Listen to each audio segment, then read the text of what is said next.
Hello. Hello. Good evening, sir. Good evening.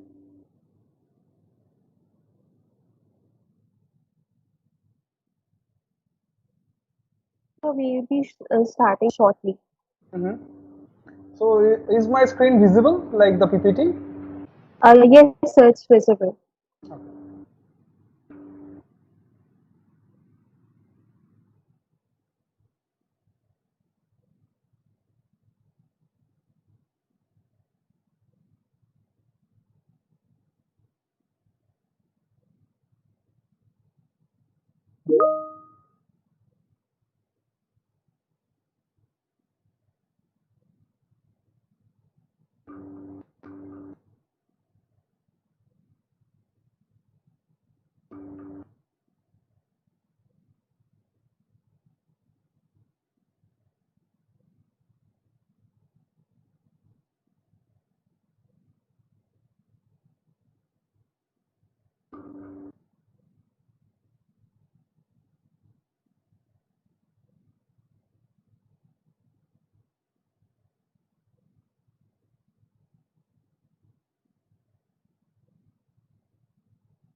So, a very good morning to all of you present here.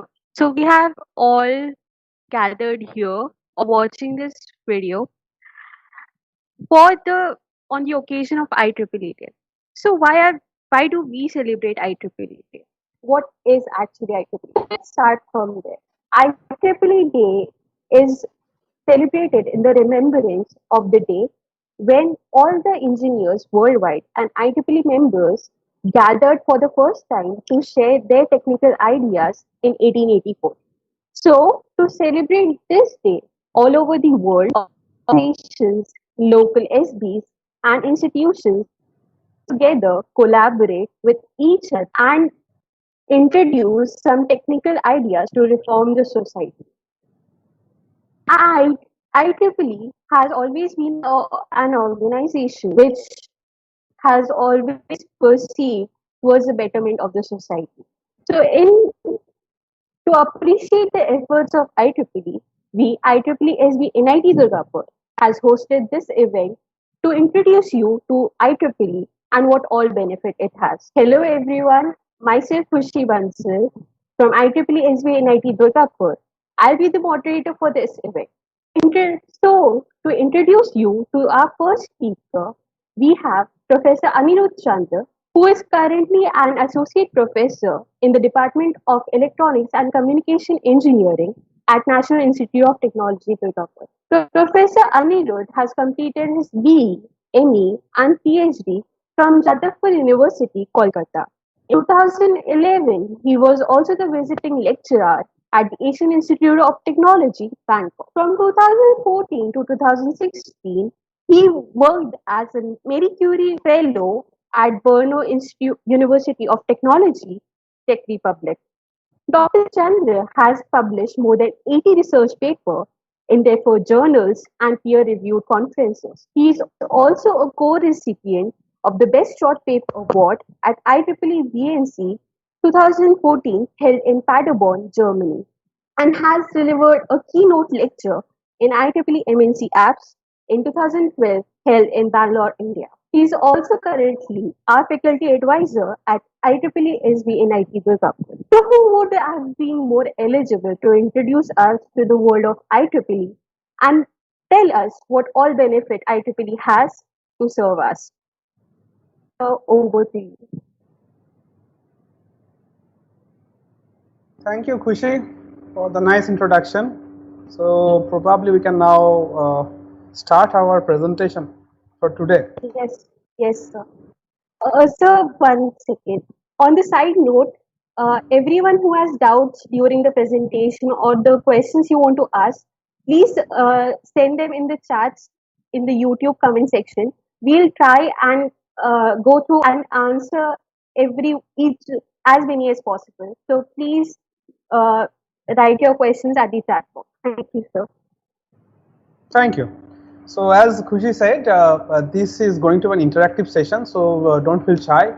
Feel free to interrupt me. And it's like it had been a long day for me, so I am here just to chat with you with IEEE in the background.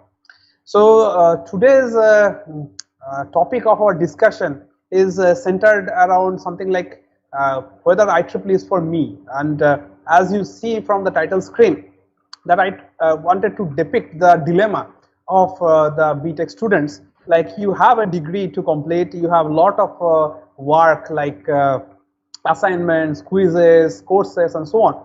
And then there is on top of this suddenly something like IEEE comes, and then you are thinking about like whether to join this, what to gain from it, whether I can balance my life with the normal course as well as some extra responsibilities that we'll probably have with IEEE and so on.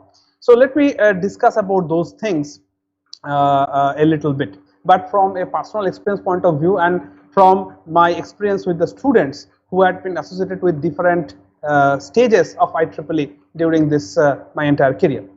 So my first slide is that when Shubhayan asked me that I have to talk about some benefits, I thought there is nothing much to discuss because it's already everything there in the web.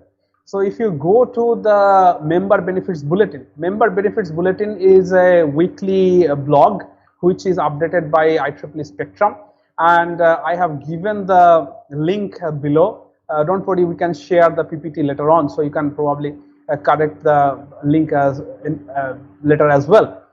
So everything is there actually, like what benefits we can get from IEEE. For example, if we consider the latest IEEE member benefits bulletin, it says that how you can celebrate IEEE day with different contests. Then they are offering some free ebooks, and then blockchain, which is probably a very interesting thing of today's technology. They are giving some resources on that. So not only that, they publish articles on how to publish, how to become an author, what are the added contest and project ideas probably you can share, and there are some micro grants probably you can get, and so on. So I am not here to discuss all these things because these are readily available in the internet, and there is no point in reiterating that. Rather, I am here for this guy, Mohit Kumar Kochar. Probably he is here in the audience, I do not know. If he is not here, let me tell you about him, that he is applying for this Richard E. Merwin Student Scholarship. And I'm very glad to know about this because I didn't know that such kind of opportunity exists. Just to give you an idea, like what additional things are there. Well, of course, IEEE member benefits bulletin give you an idea like what you can get, but these are the things like which are beyond the normal benefits. So if I want to put it in summary, there is no point of asking the question whether IEEE is for me or not. The question should be like, I am an IEEE member now, what next? So I'm showing this because Mohit has already become an IEEE member, and then he asked like what next, and then he tried this kind of scholarship, and I hope he will be getting this. And he is not of the first kind. I will be very happy if he gets it, but he is not the first kind. There are many other people, many other stories, some of which I will share, and probably that will inspire you to become a part of the IEEE. The other reason why I put this slide was Mohit is a student of electrical engineering, and I am a person having an electronics and communication background, and this fellowship is about computers. So it's a perfect blend of the electrical, electronics, computer, and many other things. The interdisciplinary is the norm here, and it doesn't matter whether you belong from biotech or from mechanical or from electrical. Everybody can find their space in IEEE because the work you are going to do during your job or probably your research is going to be interdisciplinary in nature. So in some sense, probably IEEE will be touching your lives in whatever branch you might be in the engineering. So after giving this preliminary introduction and probably setting the tone, let me tell you about a little bit about my experience with IEEE, like how it started.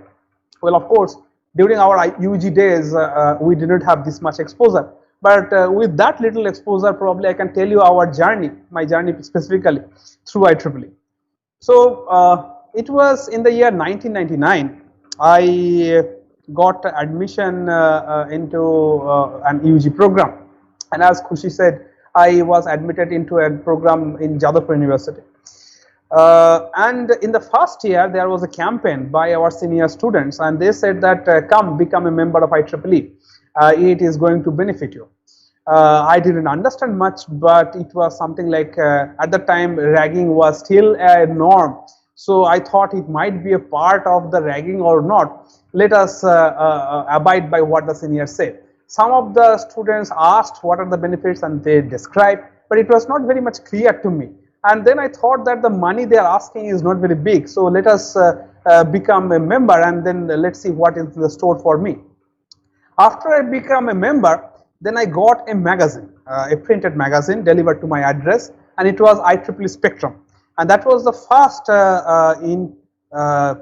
interaction with IEEE. When I got the magazine, I obviously didn't understand many of the articles, but some of them was very interesting, and I thought that probably this magazine is going to be useful. At the time, I stayed with my grandmother, and I used to travel every day, probably around 2 hours or so. And one Saturday evening, when I was sitting with this magazine, my grandmother asked that what I was reading. And I was very proud that I was reading something related to IEEE, and I said that, well, you know, there is a magazine which is specifically for the engineers, and I'm reading that magazine. It's not a normal magazine like literary things, it's about some engineering stuff. She asked me that, okay, now you have become an engineer, that's good. Then my roof is leaking, so why don't you repair my roof? I was a bit taken aback, but then I thought, okay, so this is the general perception of engineers in my family, and I was, of course, an average person, and my family persons are all also average in nature. So it was not very a big thing to ask for this. But I am just putting this in context because my idea of IEEE was not better than my grandmother. Like, I didn't know what is in store for me. But after spending like 20 or more years with IEEE, now I probably understand that the question that we should be asking is not why IEEE. Well, the right question should be like, I have got IEEE, then what I can do with this, like what next? And to put things in the perspective, on the right side, I just put the recent version of IEEE Spectrum. IEEE Spectrum on October 2020, and they have got a special issue of on coronavirus pandemic. It's everywhere, so, and that's why we are doing it in webinar mode. We are not doing it in a face-to-face meeting. I would have loved to address you face-to-face, but anyway. So what is in this issue? They are trying to tell you how artificial intelligence and, more importantly, machine learning can be used in coronavirus, and what are the pros and cons. Like, there is a very nice article in this month's IEEE Spectrum, and they are saying that what ML can do and what ML cannot do, and it's very interesting to read that perspective. The IEEE Spectrum helps me in different ways, even in taking a class. Last week I was taking a class on telecommunication network, and I was talking about optical fiber networks, and somebody asked me that what is the data transmission speed that you can realize with optical fiber cables. Then I remember that I read an article in IEEE Spectrum. It reported some research from University College London, and they are trying to put 1 million Zoom calls over one single pair of optical fiber cable. Now, if I tell the student that the capacity is like 1.728 terabyte per second, it does not ring the bell. But when I tell them that, you see, there is pandemic and everybody is talking over Zoom, and how about sending 1 million Zoom video conversations together on a single fiber. So that probably gives you the right estimation of the quantity, and this is why IEEE is there. Like, it not only gives you the cutting edge research, but it also gives you the research interpreted in terms of the common people terms. So that's very important. So as I was saying about my association with IEEE, I was a student member in 1999, and then I became a full member when I got a job, and then there were various stages. So what were the stages I have gone through? Well, I became a member, and then it was my long cherished desire to become an IEEE author. I became an IEEE conference author first, because conference papers are easy to publish, and then it took a good amount of time to become an author of an IEEE journal paper, but somehow it happened down the line. And also I became a reviewer of some journals, so that also helps a lot, because you see, when you submit a paper, your name and other addresses are stored in the database, and sometime after, probably the editor will contact you about a recent paper on that domain and probably ask you to review it. Reviewing is a very enriching experience, I should tell, because and you need not to be a professor of a tier 1 institute to become a reviewer. You can be a student and you can still review, because all they want is your interest in that domain. If you are interested, you can read that thing and you can review. Now, when you review, you actually learn a lot. You learn the current state of the art, what people are working on, and probably you can get some material for your next research as well. There is one big milestone I also want to discuss that happened in 2009, and I have included a photo here, which is 2009 IEEE student branch inauguration. and on chair on the third from the left side is the then director, and the first from the left is our dear professor from IIT Delhi. So they graced the occasion, and it was a very big event, and we started IEEE student branch with a bang. Down the line, the flow got a bit reduced and people lost a little bit interest, but for last 2-3 years it has picked up a lot, thanks to you people who are interested in IEEE and organizing so many events and making it live. And on the personal front, in 2016 I became IEEE senior member, and probably before I die, I might become an IEEE fellow as well. Nobody knows. Let's see. So that is my association with IEEE, but that is in a formal institutional association. Let me now share some of my personal experience, and probably that will give you some idea about a journey of an undergraduate student through IEEE. So I will start with one of my friend.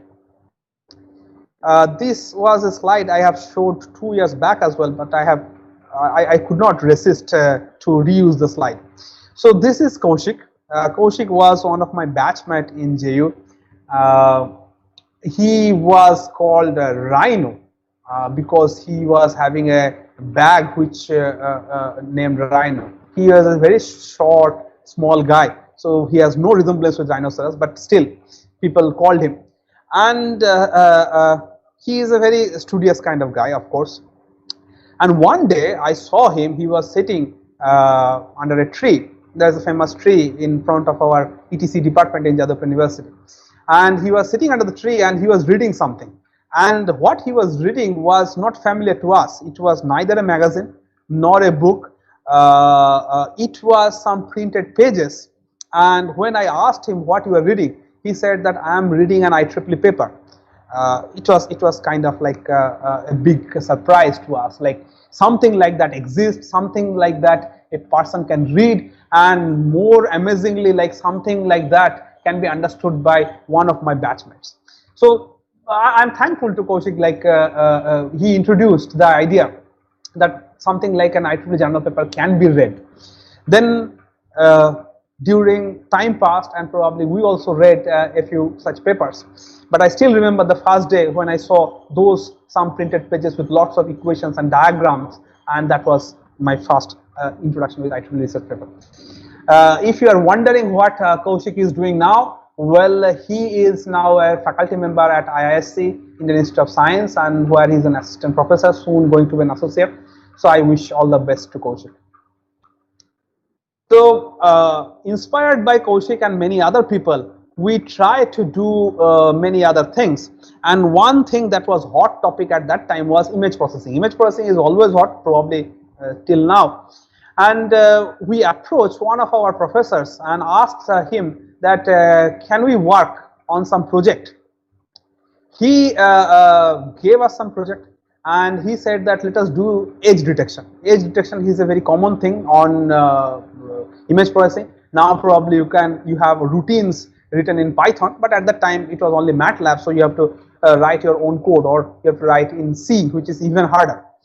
And once you do the edge detection, you can get many interesting things. What our professor was interested is, like, you can capture a person's face, and probably you can find his mood, and based on the mood probably you can do some other process.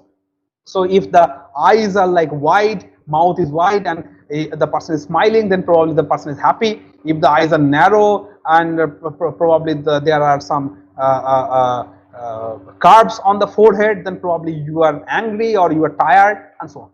So we tried with our project as best as we can, and we tried to get some sample image. The sample image that I am showing here is the most favorite image in the image processing community. It is called Lena image, and it is probably a standard to compare all your image processing and other algorithms based on this image. Like if you do something, you do on this sample image and then show your results. Anyway, we didn't know about this sample image at that time, and we used all the images that we had in our hard disk drive. And you know probably what kind of images we have in our hard disk drive. And obviously, professor was not happy when he saw the image which we used, which we are showing here. So this is the image we have used, and we thought it is a perfectly legitimate image, but he was not very happy with the image.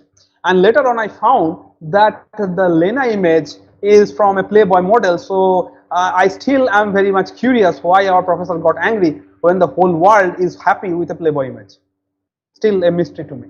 Anyway, so that was the end of our undergraduate research trial 1, but we didn't give up. That's the best thing. And we then did some more serious work, not on images but on some other domain. We were doing something on capacity assignment. It's like you have a computer network and you have some nodes and links. The links are connecting the nodes and then they are carrying some traffic.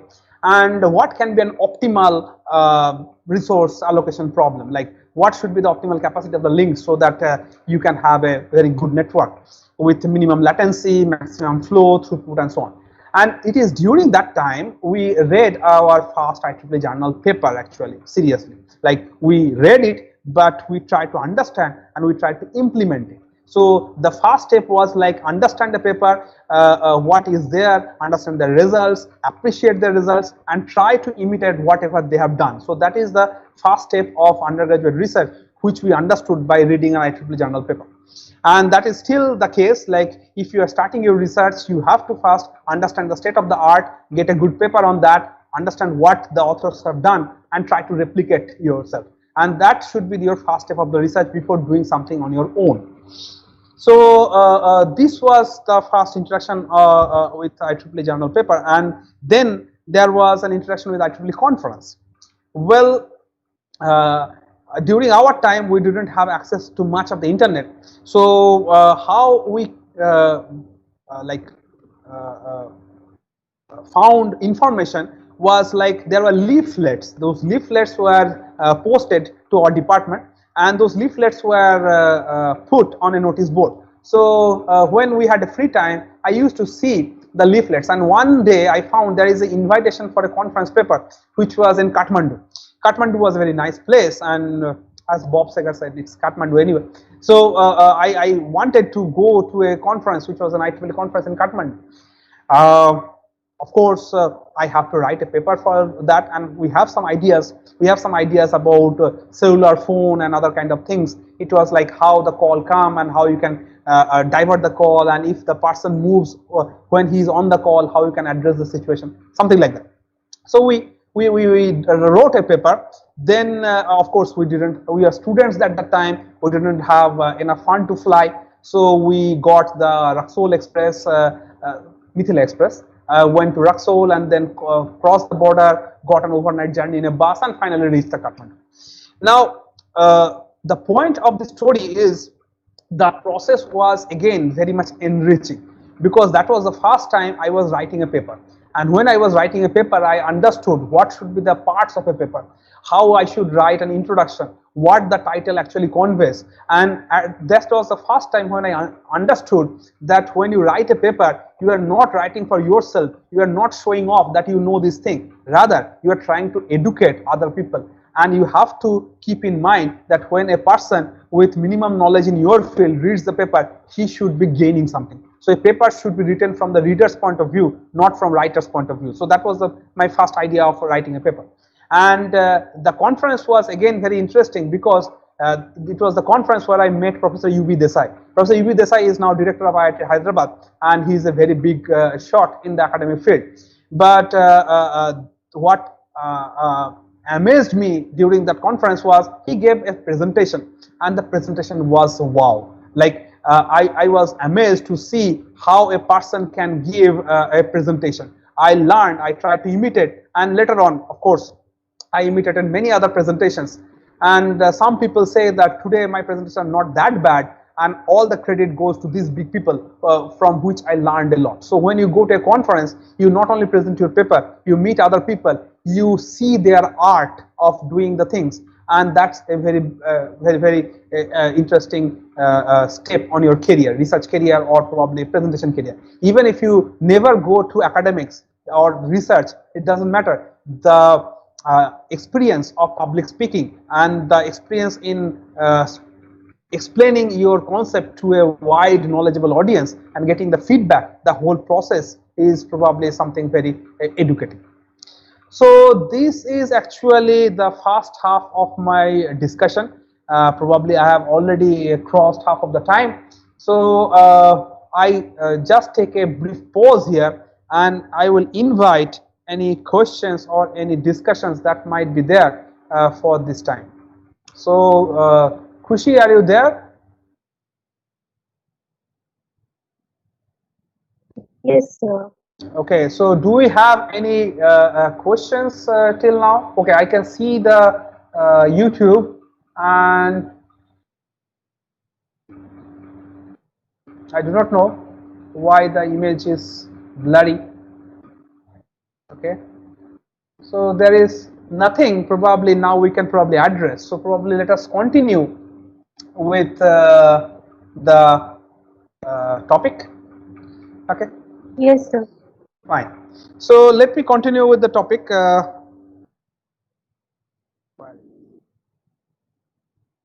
Okay, so the second half of the talk or the discussion is about, like, if you are trying to do research in your undergraduate days, how IEEE can be beneficial. I have divided this whole topic into 4 subtopics. When you want to do research, you have to first find a good topic, and then you have to find whether the topic is good enough and whether you can contribute anything on that topic. And the third step is obviously the most crucial step, that you have to carry out your research on that topic, and finally you have to let the world know through a publication. All the steps are very important, and IEEE is there to help you in every step.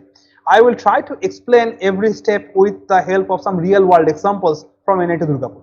So let's start with the first topic, how to find a research topic. She is Sucheta. She was one of our very sincere student, and what she was interested in, she was interested in doing some interdisciplinary research. So I told her, why not you do something with molecular communication. Molecular communication is a perfect bridging thing between communication engineering and biotech, and there is a very interesting way of doing things, like you send some data over some molecules. If you go by York University Canada's website, they have a catch line like spray the message with vodka. So I found this pretty interesting, and it is I'm just borrowing their research results. So this is a very hot topic, like molecular communication, but how IEEE can help you in finding this topic? Well, in IEEE there are several type of publications, and you can start on reading about a topic by reading the preliminary things, the basics. So don't go for a research journal, rather go for some magazine like things, like IEEE publishes tutorials, IEEE publishes surveys, IEEE publishes magazine papers. They have magazines, they have journals called survey and tutorials, and they have also a student magazine called IEEE Potentials, where they publish regularly articles for students, like at the student level, so that you can understand. And as I said, spectrum is always there. So what I rather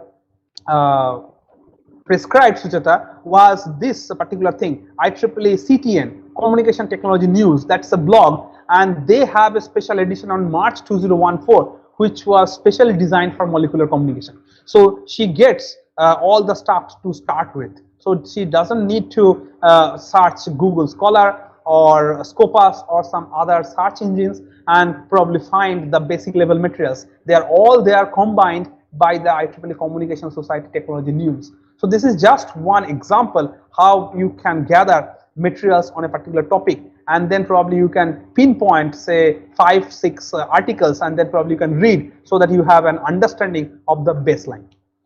So now we go to the next step. The next step is how to assess whether the topic is good enough.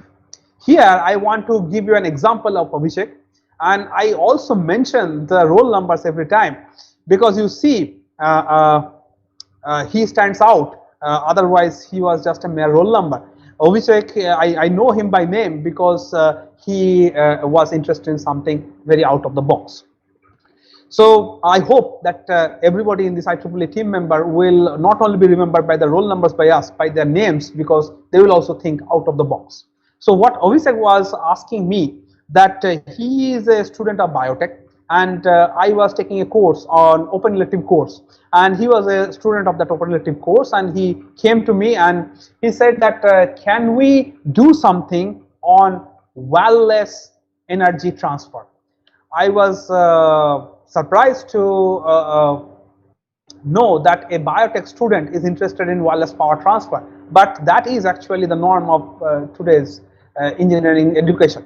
So what he wanted to do is to transfer energy in a wireless manner.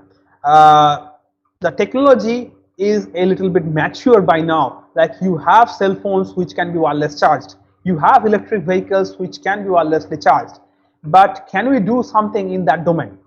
So it is very important, like when Abhishek was coming up with a topic, it is very important to find out a subtopic, or rather to find out whether the technology is so mature that there is nothing to do of a fundamental research or not.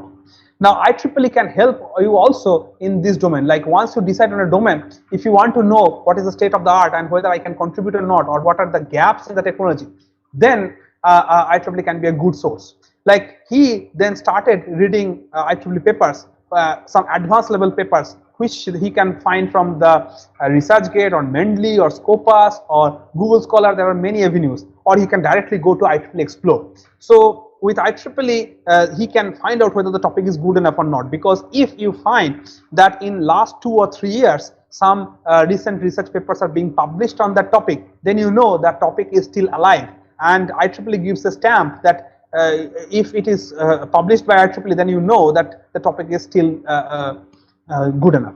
And in this process, Abhishek actually found a paper from the Karl Narayan Research Group. There is a very interesting group in University of Cambridge, UK, and they are doing absolutely brilliant work on this wireless energy transfer. They are doing some material science, energy transfer, and combining them together. So it doesn't matter whether you are a student of metallurgy, you are a student of electronics and communication, electrical engineering, biotech, you can join this group and probably work on wireless energy transfer. So this was an example of how you can assess whether the topic is good enough or not. To recap, we have been talking about how IEEE can help you in undergraduate research, and we talked about how IEEE can give you an idea about a topic, and then how IEEE can give you an idea whether the topic is still relevant or not. Then the third subtopic, that is whether the topic is good enough or not. Well, I show here a picture. Probably most of you know him, and he is actually the next speaker after me. So he is Anik, and I have a very long association with him, and still we are having some collaborations, and we are still writing joint papers. So I'm just trying to give his example because he used IEEE a lot in carrying out research and in different domains of research. So what he did? Well, Anik was involved in many things, and he is still involved in many things, but fortunately he was interested in vehicular communication as well, which I was also interested in. So we jointly did some work, and he took IEEE as a baseline to advance his research. How? Well, this is what we actually do. This slide shows that what we can do with vehicular communication. One such example. We were having a real vehicle, and we are trying to measure how the wireless channel around a vehicle, inside a vehicle, outside a vehicle to inside a vehicle behaves. And we had to measure wireless channels, and we have got hold of some measurement data. Actually, the data I got during my stay in Europe, and still every year I visit for a month, and then we do some experiment. So we get the data from there. We have some collaboration with Volkswagen, Audi, and Skoda, and they are generous enough to give us the data. So when Anik got the data, he was interested in analyzing the data, and he is interested to find out how these vehicular channels are different from other channels, like the channels in an industry setting. If you are interested in IoT, Internet of Things, then the Internet of Things are going to be applied in vehicles a lot, in industry a lot, but the application domains, when they are different, the channels are different, and they have to be designed differently. So Anik is working on these kind of aspects, like how a channel can be characterized in a vehicular domain, and he read a lot of IEEE papers in doing so. And finally, we came up with some results which was published in the best IEEE conference in this domain, which is IEEE ICC, in the communication domain, which is IEEE International Conference on Communication. So he published in IEEE 2019. He went to China for the purpose, and he described the thing in front of a very learned audience. So it was one of our biggest achievements with Anik. And Anik, of course, gives due credit to IEEE for this as well. Now the last part is you have done the research, or you are doing the research, but at the same time you have to think about how you are going to let the world know about your research, because unless you make the world know about your research, there is no point of doing that.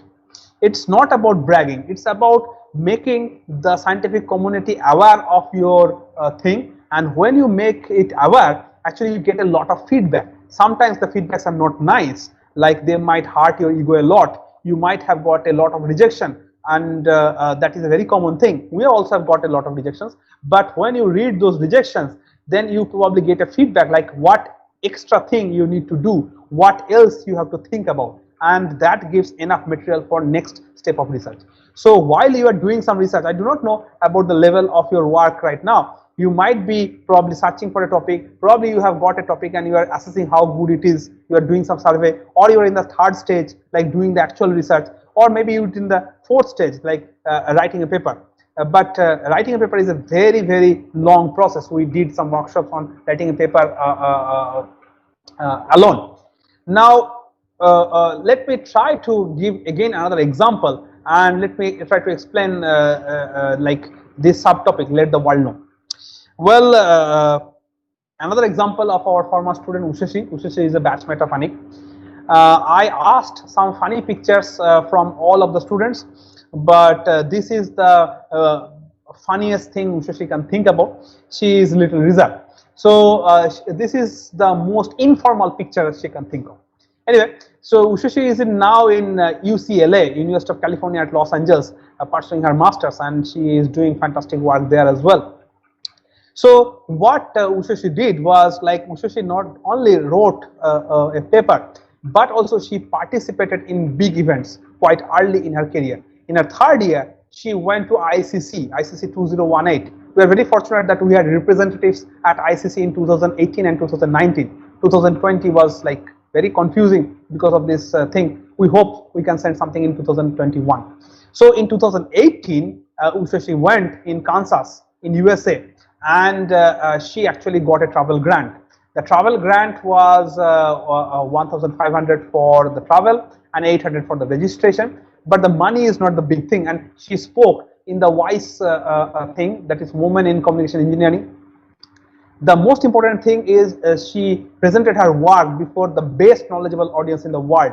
She met here Harpreet Singh Dhillon, who is from Virginia Tech, who is doing great work in the domain of communication engineering, and recently he is the recipient of a IEEE Medal of Honor, I guess.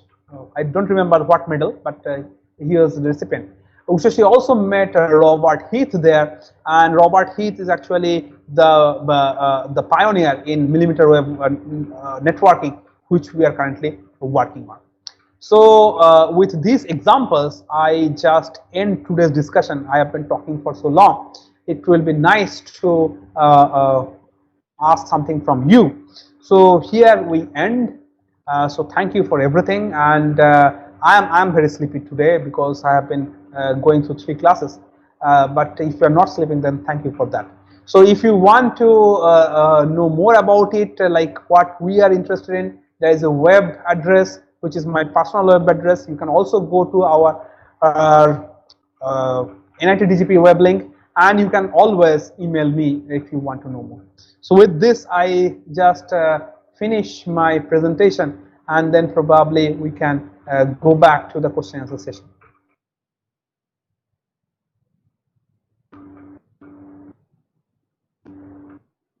That was a really insightful and funny presentation, sir. So we at IEEE have gathered some questions that we wanted to ask you. So we'll start from there.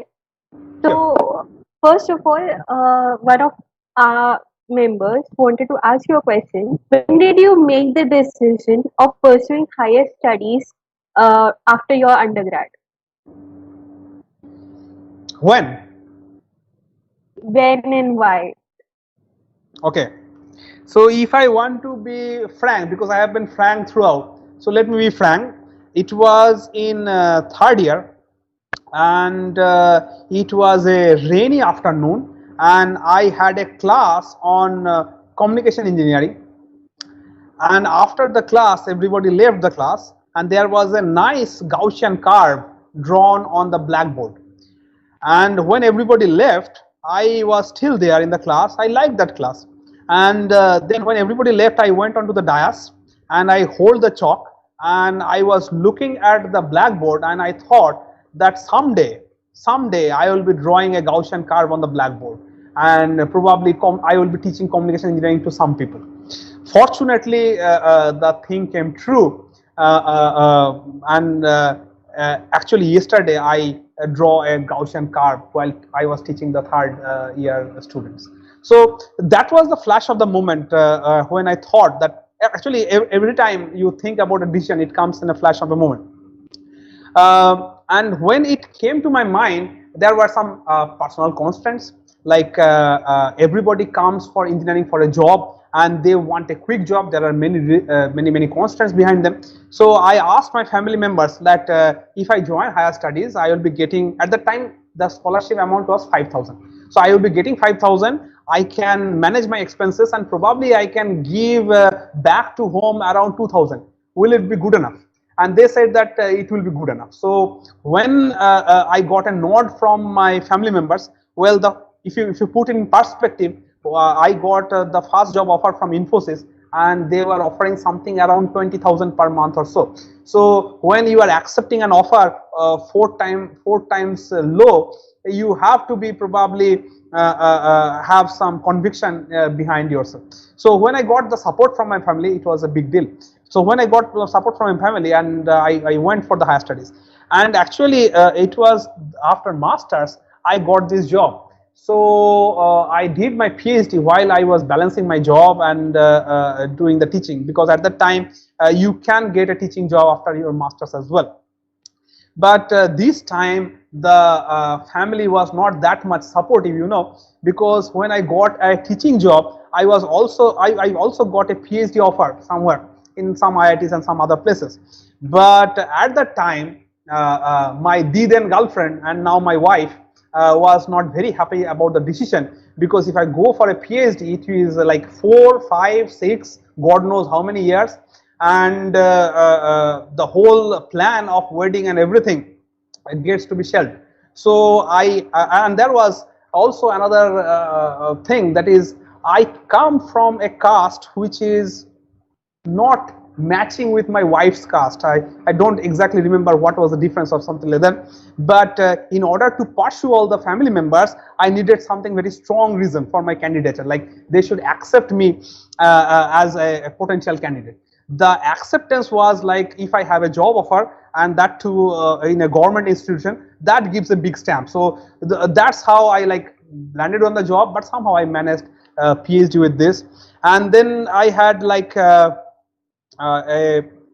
dream of teaching in a foreign university, and after doing my PhD, I got an offer from AIT Bangkok. It's actually a competition kind of thing, like if you are teaching in NITs or IITs or somewhere, then you can put your candidature, and if you are selected, then you are going to be sent by Indian government to AIT Bangkok to teach for a 1 semester. And then I went there, and then I had a glimpse of the higher studies, how they do it in other countries as well. So somehow, like, this is the journey of my life. Oh, that was really funny story. That's like a very relatable content, not for our, but many of the viewers. So, sir, the next question is, what is your view on the research culture in IT DGP and the mettle of students on this front? Like, how many students are there in NIT Durgapur who are pursuing their research fields? and what is the culture about in NIT Durgapur? Okay. Uh, when you talk about a community, you always talk about people, because when you talk about Germans, probably you have met 5 of them and you have built a notion on the whole community about those 5 people. So every time you ask any opinion about any community, it is always about the sampling. And fortunately, the sampling that I have done or the people I have met has already achieved wonders. Uh, to start with, there is Anik, who is going to be the next speaker as well. Now, Anik went to Heidelberg Laureate Forum, or HLF, and that's a very rare feat, because I know almost none of the NITs have produced an HLF fellow till now, and there are only very few IITs from where they have got a person who represented some thing in that level. And once Anik went there, I still remember he shared an email with me. There was an ISC professor who keeps track like who is going to HLF from India, and he gave a personal message to Anik and to me as a token of gratitude, like being his supervisor. So this is the level of achievement we expect, and that is being performed by the undergraduate students. Like I was talking about Mohit, I was talking about Anik, and I have lot of names to take, and that gives me immense pleasure that we are not in backseat in any state. Like we are quite forward, and but the culture is not predominant because there are only very few students who are there to work hard. The names that I have taken are very hardworking. The talent does not mean a thing unless you combine it with hard work. When we see MIT, we say that okay, that's the top institute. Why they are top? Because they are working day and night. They are still working at the top level, and that's why they remain at the top. When you see the picture of the black hole, they are doing night after night on stitching the pictures of the black hole. So that's why they are still top. So if you want this culture to flourish, there cannot be one Anik, one Mohit, one Ushashi, or one such person. There should be multiple people who are who should come forward and who should be able to work hard. And there should be a culture of what I should say, discussing with each other. Like there is no point in today's world to keep the information to yourself. So whenever you get any information, you should spread it like a bee at the same time. You see, I feel myself like a perfect capacitor who stores the information, and whenever there is a opportunity, I just want to transmit the information, like just like I did in this session as well.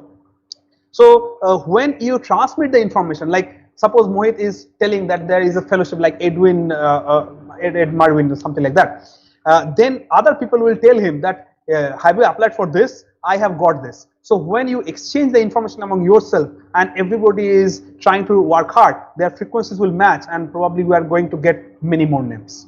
So I am very much optimistic. I too understand, sir, because personally knowing Anik Bhaiya, Ushashidi and Mohit, I know how much hard work they put in all their projects and all their research papers. So the next question is from Shubhayan. So what are the funding opportunities IEEE provides for postgraduate and doctoral studies in foreign universities? Okay. So IEEE does not directly provide any fellowship for masters or PhD, of course, because you have to go for the funding of the universities. IEEE cannot be biased to a particular university, and every university has their own entrance mechanisms. So you cannot expect like you want to do a master's or you want to do a PhD and you can get a fellowship from IEEE for that. But let me tell you that getting associated with IEEE, and there are many other funding mechanisms which will help you to probably secure a seat in MS or PhD. How? Well, every year say you take an example of University Pardu. In Pardu, I'm very interested in Pardu because in Pardu we have a student Vaibhav who is doing wonder works. Their paper has been published in Nature a few months back, and they are doing something on body sensor networks. So suppose you want to go to Pardu. Every year they get thousands of applications. So why they should select your application? Well, you are a genius in English, you have got high score in GRE and TOEFL, but is that enough? No, because you are not going to do some lecture on English literature there. You are going to do some engineering work. So how do they assess how good you are in engineering? Well, even if you are good scorer in your, or if your CGPA is high, that is again another very common thing, because you can get 9.5 CGPA and probably the college probably is kind of a bit relaxed, so they provide a good amount of score. So how they would judge, how Pardu would judge whether NIT Durgapur is giving high marks or less marks? So even if you have a 9.5 CGPA, it does not help there as well. Well, what help is if you got a paper in IEEE, for example, then that has a standard which is respected all over the world. So suppose you have published in IEEE journal, then they know immediately, well, this is the person, he has already achieved a very rare feat, and whenever we take him, he is going to be an asset of that. You have to understand that you have to think from their perspective. When they are recruiting you, if they are taking MS, they are taking as a student, but when they are taking PhD, they are almost recruiting you for a long time period. PhDs are considered almost as a job option there. So when they are recruiting you, why they would recruit you unless they find something extraordinary in you? Now, if you come up with your credentials that, okay, you have published in top IEEE conferences, I'm not talking about the IEEE conferences that are being held every month in, you know, where, like in various places, and you can get in IEEE Explore very easily. I'm talking about the IEEE top tier conferences, because we are at NIT Durgapur, we should look global. We are not talking about a local kind of thing. So when you think global, you have to act global, and those kind of achievements like publishing in an IEEE conference, publishing in an IEEE journal, going for an IEEE contest and achieving something in an IEEE contest, even if you go in the second round, then participating in IEEE competitions like the Code Extreme and other kind of things, that gives you some edge over your competitors. So IEEE does not directly give you a fellowship for MS or PhD studies, but IEEE gives you a lot of opportunities to be part of these competitions. And suppose you are eligible for the next level of competition, IEEE supports you financially as well. Like Ushoshi got a travel grant and she could go to US to discuss our things. So there she met actually her potential supervisors. So if you suppose go to an IEEE conference in US and that is totally funded by IEEE, then you can meet your potential supervisors there and you can ask him that can I get into your group? And when that person sees that, okay, you are part of this big conference, they know you have metal in you and they would not probably hesitate you to take in their group. So these are some opportunities, and in the national level also I am trying with again and again the MV Chauhan student paper contest. The MV Chauhan student paper contest is for student for undergraduate students and for master students in India, and I encourage every year people to go for it. And last year also Mansij gave a participation there. Unfortunately, that paper did not get selected, but we will again try. So I will just encourage these kind of things. And there are some international contests as well, like IEEE Antenna and Propagation Society. They give this kind of fellowship to attend URSI meetings. Unfortunately, I am more concentrated on antenna, propagation and communication and wireless. So I cannot tell much about other societies like electrical or other kind of societies. There are a lot of societies. So please go to those societies. It is not only important to become a member of IEEE, it is also very important to become a member of an IEEE society which is related to you. Then you get more chances of these kind of opportunities like the competitions, the project things, the student grants and so on. So the next question is by Anurag. Is there any opportunity of linking data science with communication engineering. Like he wants to link NLP related worms with communication engineering. Is there anything related to that? Yes, it is. Like probably uh, NLP is one of the very useful tools. Unfortunately, I don't know much about this NLP thing, but I know a lot of application of machine learning in communication engineering. The like during our times, I am probably a bit old, so during our times it was AI, artificial intelligence, which came into the picture, and that was kind of hot. And then this ML thing came, machine learning, and now we have many other like offshoots of that. And I guess NLP is somehow related to that, which originally was developed for something else, but now the tools are so advanced that probably we can apply it to some other domain. Like when AI came first, we used it for data science or data mining rather at that time. Then when ML came, we also applied that, and now we are applying these things. So how it can help?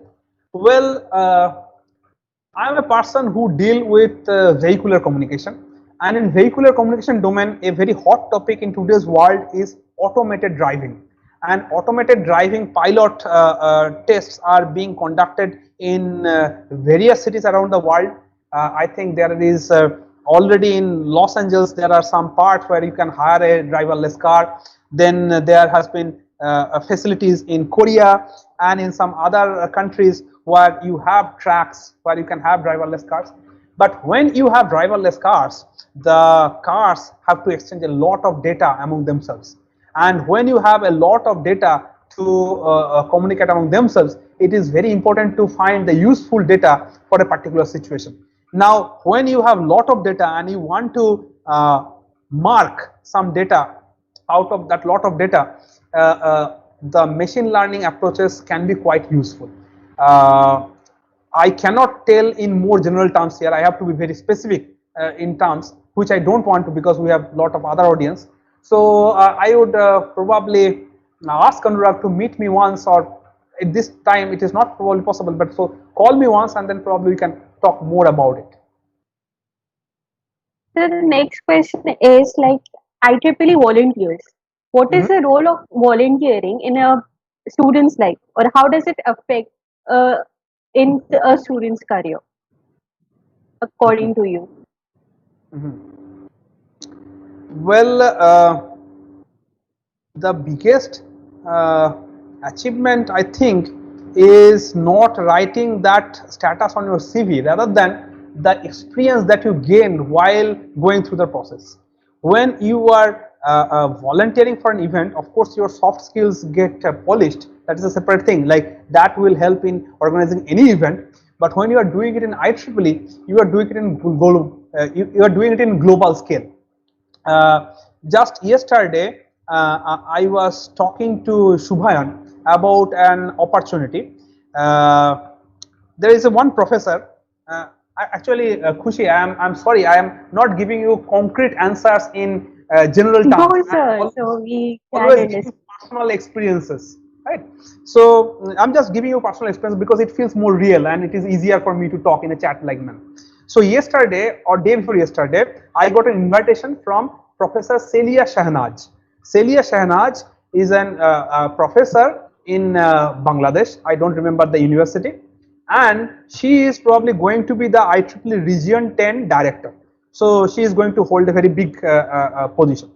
Now, what she asked was, can we make a 3-minute video on IEEE student branch activities and can we send it to them? Now, I asked Shubhan, but the time was very short, so it is not very realistic, so we could not make it. But I just want to point you at the opportunity. Like, this is an opportunity which is given to the IEEE team. So if you are a part of the volunteer team, so you know how to make a this video of 3 minutes which can reach the entire IEEE audience in the region 10. Region 10 also includes Singapore. That means you are also reaching National University of Singapore, which is ranking 11 in the world ranking. So I just want to tell you that the reach is enormous. When you are doing something as IEEE volunteer, you never know where you are going to land up.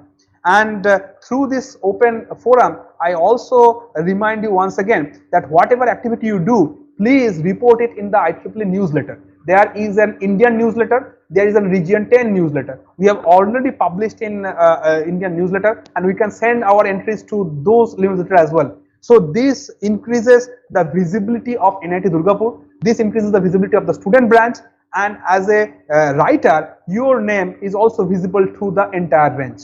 So when you write to somebody in that big group, and you write in your CV that you have volunteered and you have already done this kind of events, they know about the importance. So probably this way your CV gets stronger, your soft skill gets polished, you have an experience in designing that, and most importantly, you have a reach on the global scale, which you cannot do by organizing any event under any other banner. Okay. So the last question for our session would be a little more from your side, a little of your thought, a message or a success mantra you wish to give us all. Okay, so the last thing that I wanted to say is in tune with what I was saying, is that it is not only important to think, it is very important to work very hard, and in today's world it is also important, once you have done the work, to let the world know.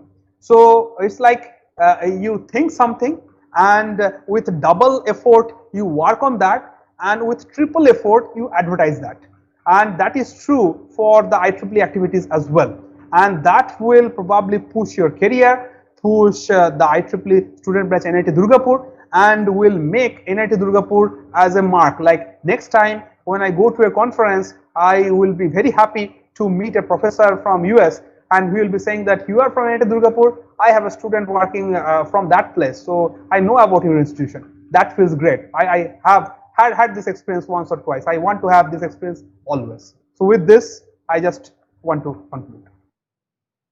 Thank you so much, sir, for your insightful and introducing us to countless opportunities IEEE has for us.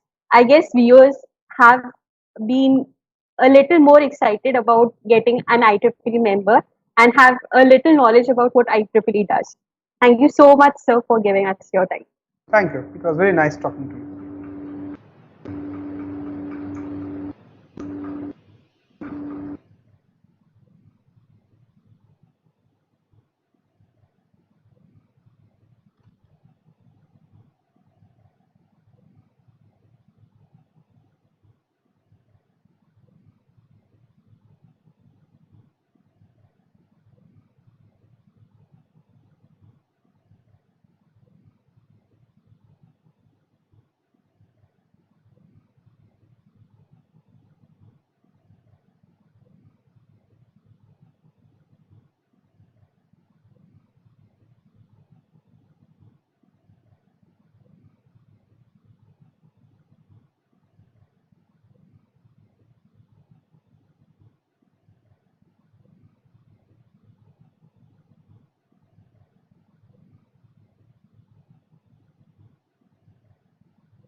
beats music.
Wave beats music.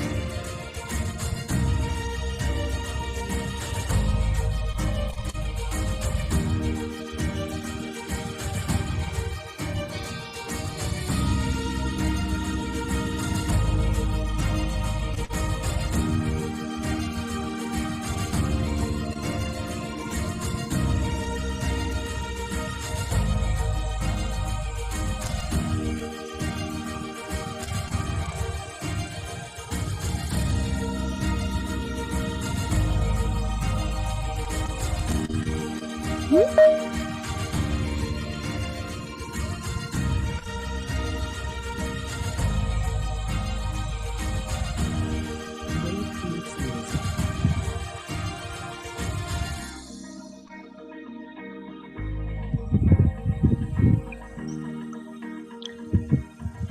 So can you guys hear me? Yes, we can hear you. Great.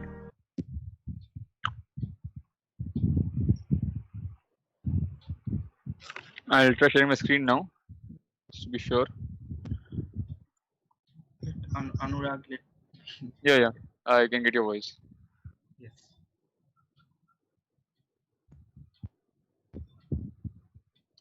It's visible perfectly? Yes, it's visible. Great. You want to start?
Can you see? You can only see one screen, right? Not the other thing. Hello. Yes, I can see like the main screen, like the PPT, What do you see now? Google. What do you see now? Yes, I see that IEEE presentation, the celebrating our potential, and the in the left hand side there are the slides. Cool.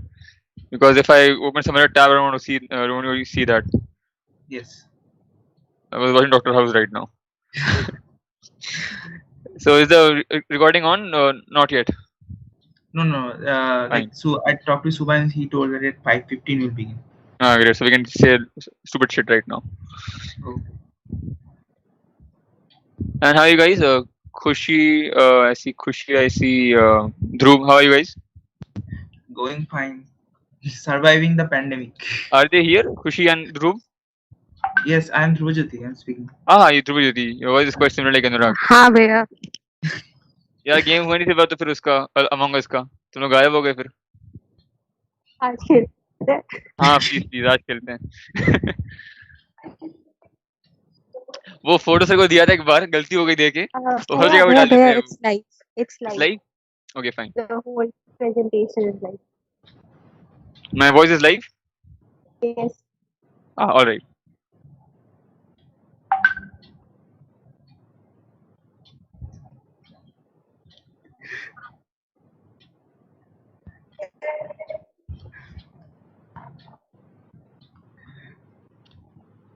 Should have warned me, man. Anyway, when do I start? Like Anurag will tell me like I guess 5:15 will begin. Okay. It's 5:15.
Personal experiences, right? So I'm just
Bhaiya, we're starting.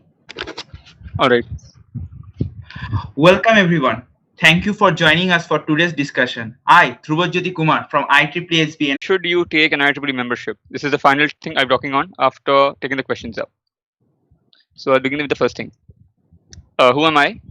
I'm an aspiring mathematician who loves garlic and cat gifs. You want to connect with me? You can ping me on Twitter. LinkedIn, I'm not using much these days. But even then, you can approach me if you have any questions after the session. And yeah, I'm having French fries right now in the picture. Next, how I came across IEEE. So every one of us, like when we join a college, we have some image in the mind, like we want a job or something, and we want to improve our CV. So when I first made my CV in first year, I thought it was all blank. I didn't have anything to write, just that I'm studying at IIT Durgapur and that I'm taking these courses. That's it. How I did my schooling from. That's all I had with me in the CV. So I thought we need to add some things in the CV which will make it look good. So I started with applying for an internship right after my second year. So yes, I had good classmates who were also involved and interested in doing that. So we all were applying to various places, and yeah, IITs were like the top thing that time. Still is, but that time yes. So we were applying for internships everywhere. I applied to many places, and finally I got it from one place, IIT KGP, and I did my internship there for like 2 months. It was summers, and yeah, Kharagpur is a really hot place. By hot, I mean temperatures are really high. And before third sem, doing something was had the same motive, so that I get a better summer in next year, right? So when I take an internship under someone, they can write an LOR for me, and I can add that word as an item on my CV, and yeah, that looks cool, right? And we all have a dream of like going abroad, traveling in nice planes, long distance journey, things like that. So me as a person myself, I had this thought of going to places on purpose, not for traveling just like that. I'm not a tourist. I don't like tourism much. I just want to go to places and explore them with some business in mind, which might find you find strange, but yeah, I don't want to waste my time traveling to places. Which is really bad. Next, what looks better than a project on a CV? A research paper. So I had an idea of research paper from my first year when I was working on some.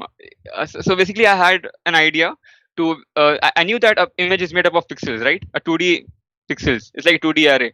So what if I had this idea in first year? Like, what if I have a password, and based on the password, I create a sequence of swapping two pixels, which way I will get a image which is swapped.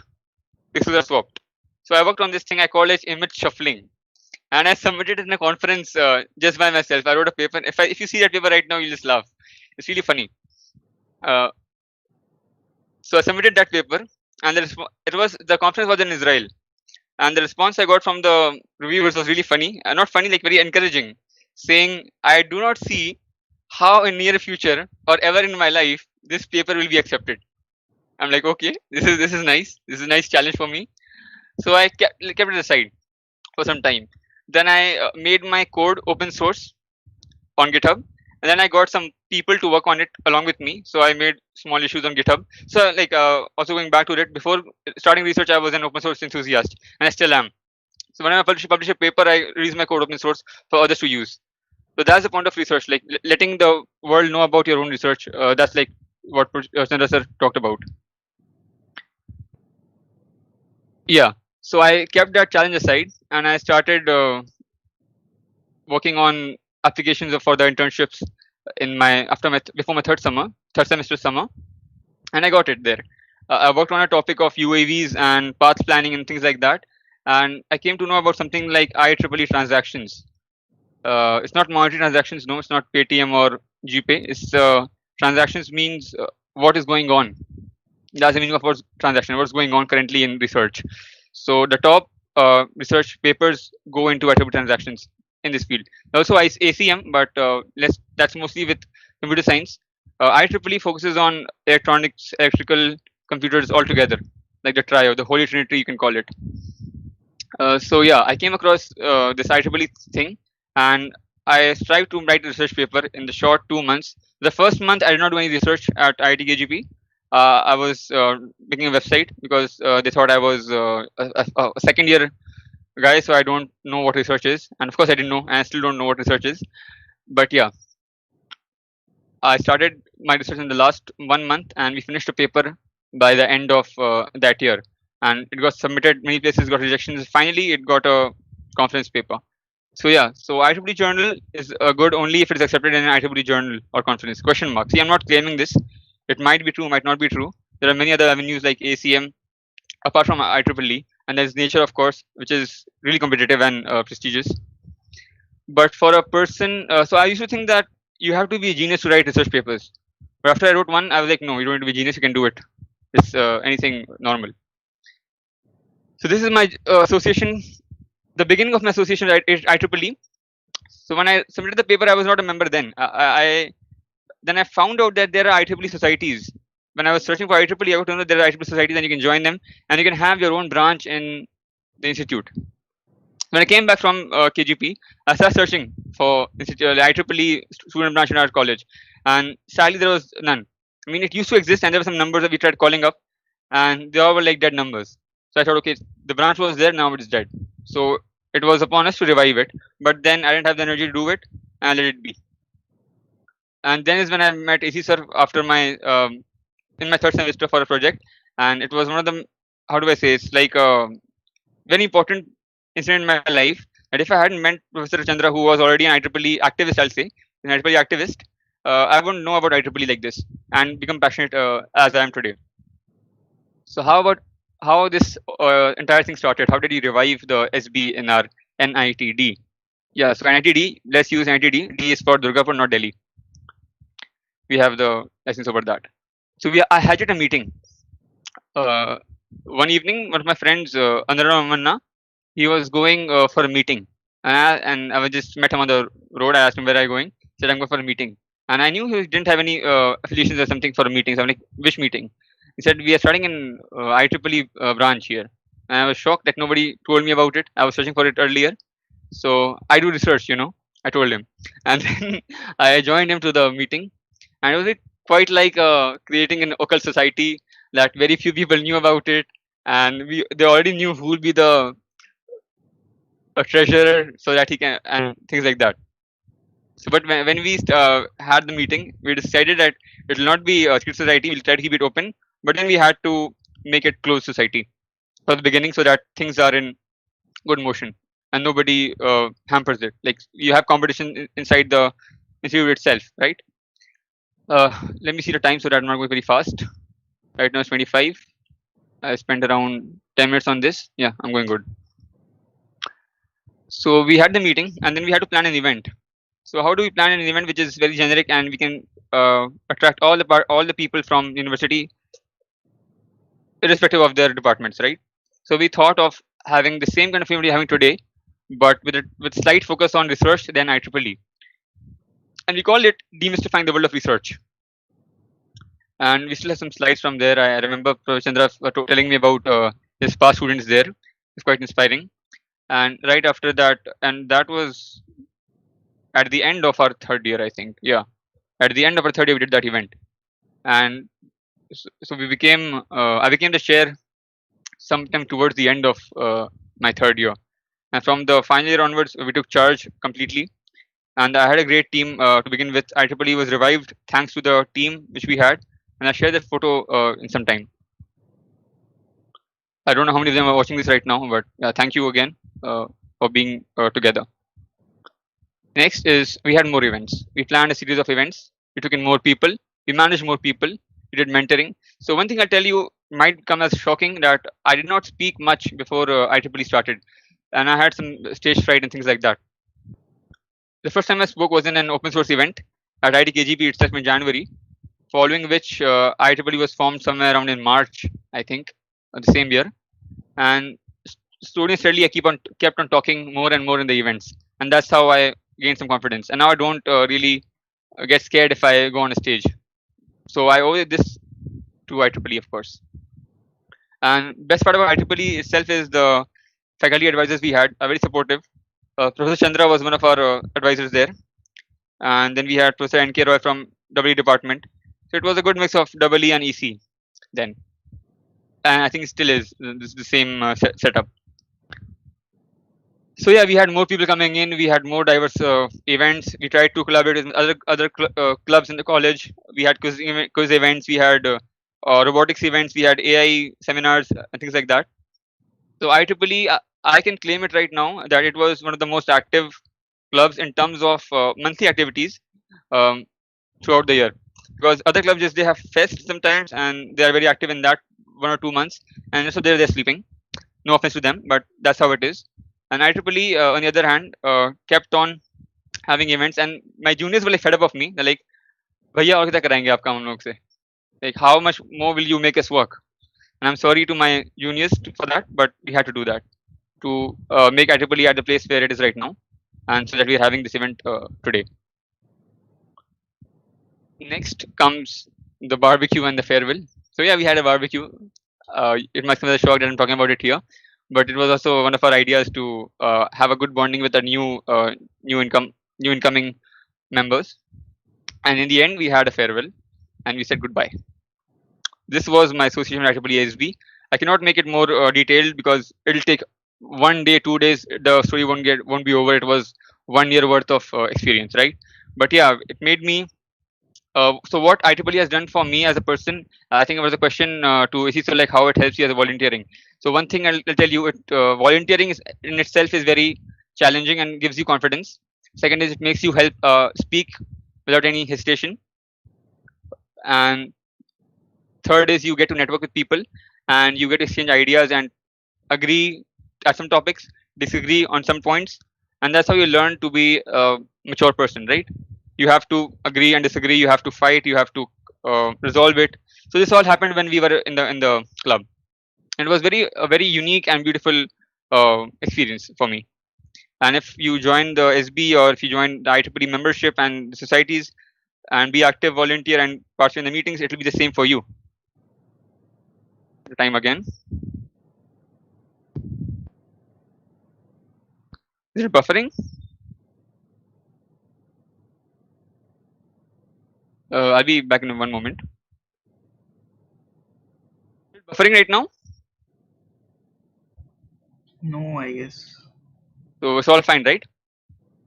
Yes, it's fine. Yeah, I got a message from Shubhani, said it's buffering. Okay, I'll share again.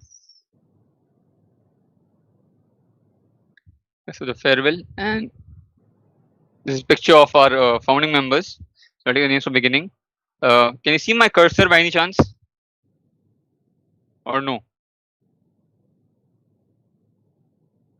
Dhruv? Yes, I can see it. My It is in the cursor. left.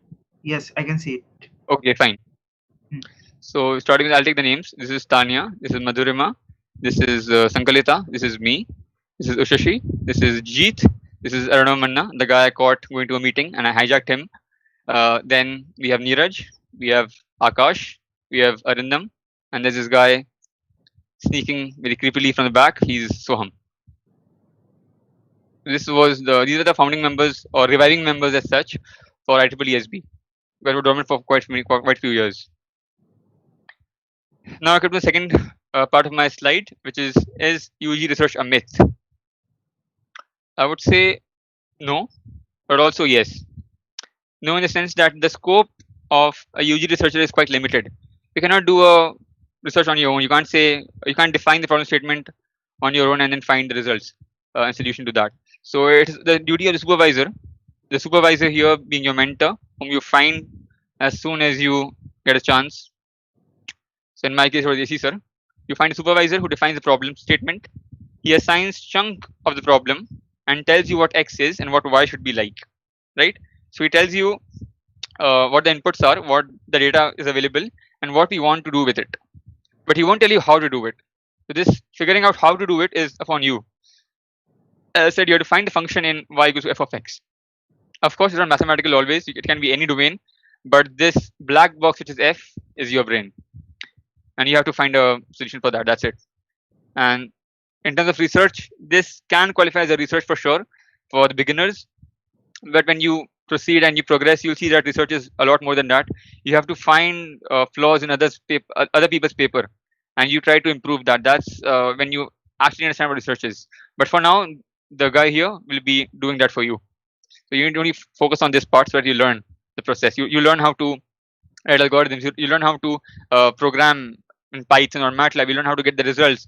You learn how to write in LaTeX. So LaTeX is a language like HTML, you can say, for text processing. If you are bored of using Word and you use a lot of equations in your text, please use LaTeX. It will help you and save time. It has a learning curve, but it will really benefit you in the long run. This is the scope. But the problem is, as a UG student, we don't know much about our domain, right? We study only before the night before the exams, and we get the grades like A, B, C, D, E, F, G. I don't know. Maybe the worst I got was P in the domain I love, which is wireless communication. But I got a P in that, so you can't help it, right? And I don't know anything. So yeah, you get acquainted with the foundational material. You get to do courses. You have blogs. You have papers to read on. The best part right now is you have a lot of courses available to you in the form of Coursera and Udemy and things like that. Even YouTube has some good courses on topics. There's NPTEL. If you don't sleep middle of that and you have some coffee with you, of course, you can use that. And you always have your advisor for doubts on advanced topics. And to search anything, Google and IEEE Explorer is your friend. And if you can't access it, you can ask your professor to send you the papers because you might not have the access from your homes. And there's a other way as well. So till this point, is there any question relevant to the topic which I can address now, or do you want to address at the end, Kushi or Dhruv? So we'll go for the question at the end. All right, good. Next topic I think is research equals good grades. It's written always, but it's actually not always, right? Not always. So this is a typical day in the life of a UG student, typically engineer, but I think applies to everybody. And if you're doing research, I take this chunk. So you have TV series or web series for 40% of the time. It is apart from the sleeping time, right? You sleep for 20 hours a day, that's fine. And whatever remains is this. TV series, you relax 30 minutes of time, or as you say in IIT Durgapur, you CAS 3% of times. You study 10% of times, which I think is basically going to classes and lectures. And then this is your research part. So if research is eating your time from here, your grades will go down. If it's eating time from here, it will go down. In my case, it was eating all these three.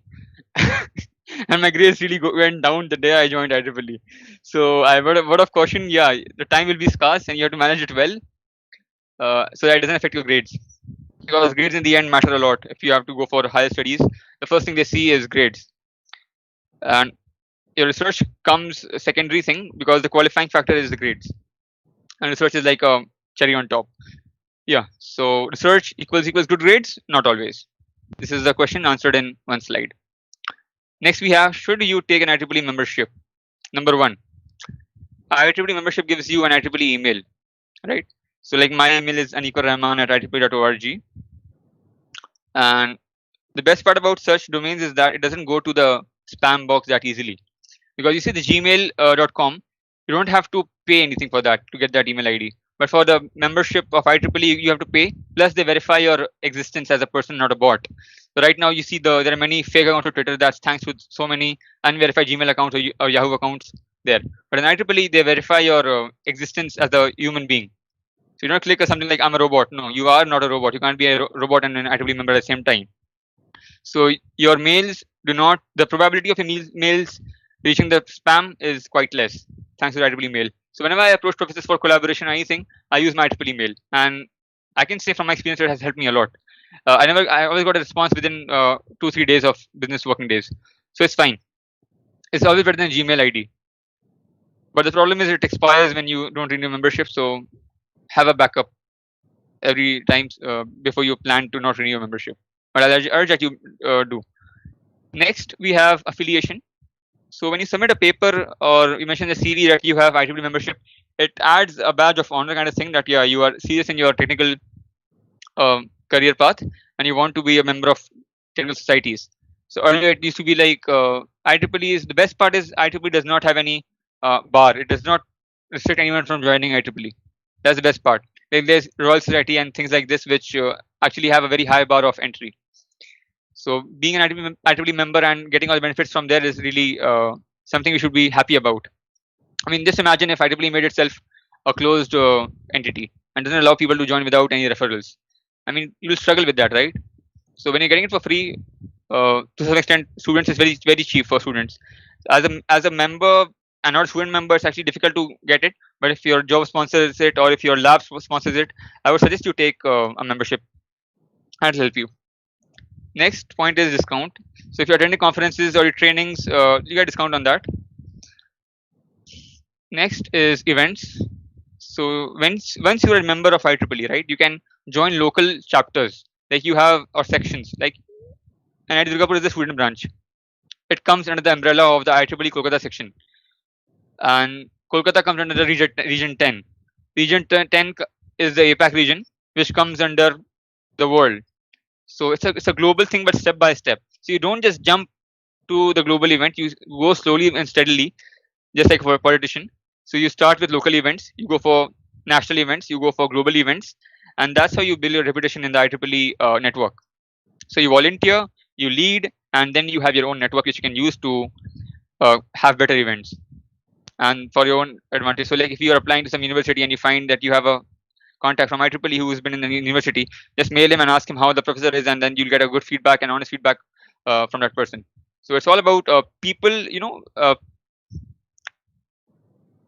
People tend to share stuff with with the people whom they know for a long time. So if you network and you met someone at a conference maybe a year back and you call them again, yeah, they'll be answering your email. So I've had collaborations with people thanks to my emailings, and once I went to a conference, I talked to the people and I got to know their work on a similar domain, and I invited them to collaborate with me on a paper, and they supervised so well. Now it's a paper published this year itself. So it's really powerful. Collaboration, networking is really powerful tool, and we should use that. And IEEE is a really wonderful platform to do that. Finally, you get scholarships, you get travel grants, you get paper awards, and all these things, three things I think ACs has covered already, like the REM scholarship, and it's for the student volunteer membership. Then there's something for the people who are good in projects. Then there's travel grants for masters, undergraduates, and PhD people. The paper awards, if you submit a paper into good conference which has this section, they give a certificate. Sometimes they give you money, sometimes they give you certificate, but I think both are equally prestigious. With this, I think I'm ending my presentation, and this is the status of us throughout this year since COVID era. In the COVID era, we sleep, we attend meetings like this, and with this, I'll invite the questions. Thank you for sharing your experiences. Like we have got some questions, like like how networks are important for a student, like how you built up the networks, like how this can be beneficial, and how IEEE can help in it. So IEEE gave me a platform to meet people, in the sense that when I was a student branch volunteer or a chair or something, so I met some people who I'm invited for the events. A few people remember there was some people come from Intel, Google, and things like that. So that's one part of the networking. The other is when you go to a conference of IEEE and there are researchers of your field, the pioneers of your field going there, and you just chat them up, you talk to them and ask how it's going and what they're working on. You get an idea of what's going on in the field, and then you try to align your research with that domain. You don't want to be outdated, right? You want to work on something that's hot, that's recent, where there's scope of improvement. You work on something dead. There are of course dead topics right now in science which you don't want to pick up right now. So that's one part of networking. You get to know what people are doing and what they are doing, how they can help you.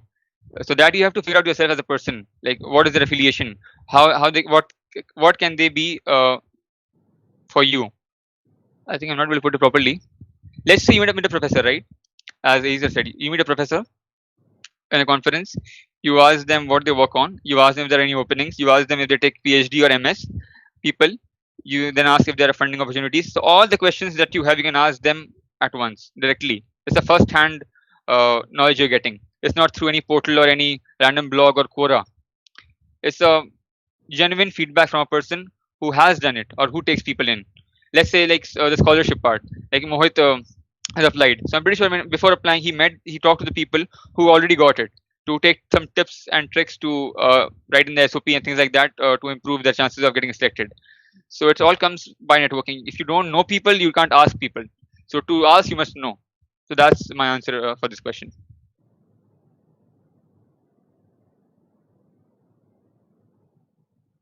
Anything else?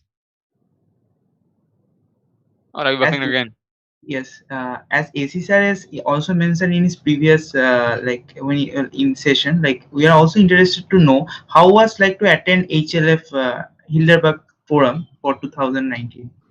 Like how we can apply it, how was, like what is the experience? Okay, even though Heidelberg is not related to IEEE, it was actually an ACM event. But of course, my IEEE participation and everything improved me as a person, improved my personality as a whole to participate properly in HLF. Like if I had gone to HLF and just stood there, not talked to the laureates, would have been a waste, right? So when I went there, I talked to the people. I even gave a small interview. And best part about HLF was you met the pioneers in different areas of computer science and uh, what do I say? It was an experience you cannot get by sitting at home.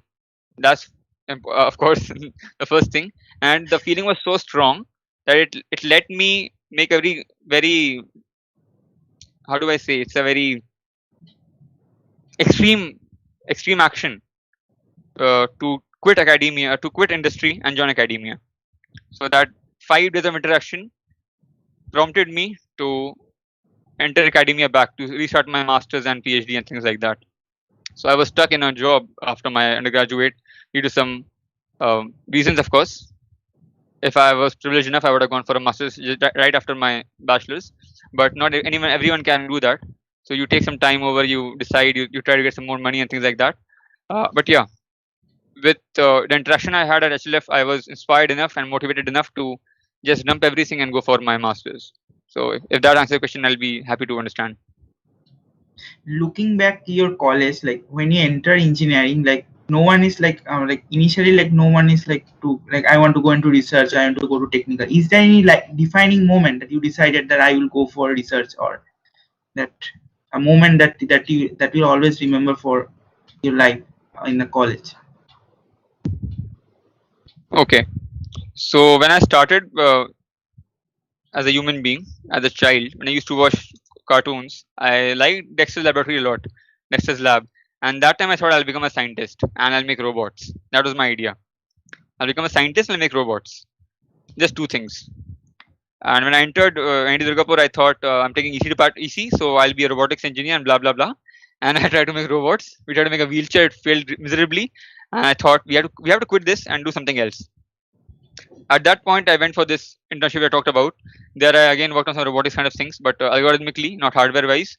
And when I came back to EC department and met AC sir, and we discussed about project topics, it was again a vehicular thing, right? So again, the robot part comes in.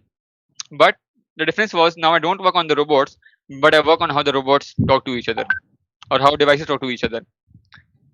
So that was, you can say, a defining moment, but I was not satisfied with what I was doing at that point. So I explored more. I mean, the best part of knowing what you like is by doing everything. Yes. I know there's less time for that, but you can do everything in small samples and understand your alignment towards that topic. Do I like this topic? Yes or no? You'll get to know about in 1 month. So I think you can spend 1 month on every topic you like. Make a list of the topics you like, strike them off one by one, and give them a score of satisfaction. Do I like working on this topic? 4 out of 5. This 3 out of 5. I sort them by order and then choose the one which is giving the highest satisfaction. This is what I followed. So I made a wheelchair which did not work. The robot was not working. We had a video where we pulled the, how do I say, we pulled the wheel with my hand and showed that it's working with the motors. We spent around 10,000 rupees on that and it still failed. So yeah, failure is a big part of knowing what you don't want to do. Of course, it doesn't mean you have to quit at that instant. I did not quit my research at all. I quit that domain because I thought I'm not good fit for that. I'm using EC, but that requires a lot of mechanical engineering. So you have to also know what your capabilities are. You cannot just, like, of course I did not go to physics because I know I cannot handle physics. I mean, in my school life, I was really a big fan of physics, but I'm not that smart enough for physics.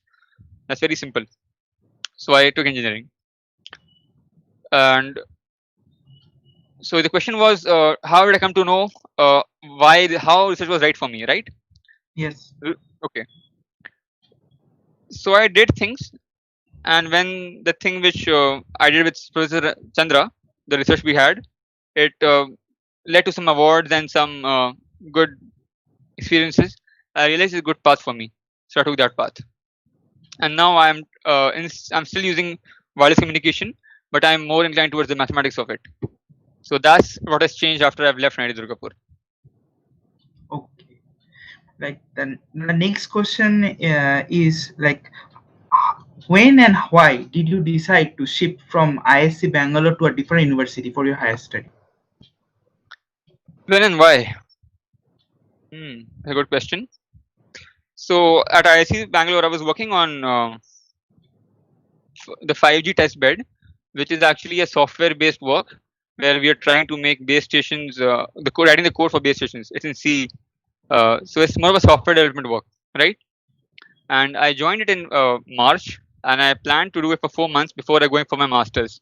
So this was decided by me like March, April, May, June, right? And so I made it 5 months, July. But thanks to our COVID or the visa application, everything was. So I got an admit at Finland in Oulu. I was supposed to start in August, but I think right now it's October. So you know the answer why I'm still in Kolkata. So I look for other options. Meanwhile, I deferred my admit to January and thought I'm not really don't want to do software development for that long. I want to start my research. So I started approaching people. I mailed people, and with the help of my supervisor there in IIC Bangalore, he was Chandra Murthy. He helped me connect to the people in Coast, and I got an offer for being a researcher there for a short term. So that's when I decided. Of course, I decided long back that I don't want to do software development for long. I want to go back to research. That's what I love, right? So I knew that from the beginning. I knew that I'll be leaving. So there was a 4 month buffer before my masters, but thanks to COVID, it increased. And the day I realized that COVID has messed up my plans, I had to think for other plans. Okay. Now going to the next question, as you told that you are an open source enthusiast, so like there is a question from a junior, like what are the benefits of getting into GSOC and how does it help you further during placements? During placements, right?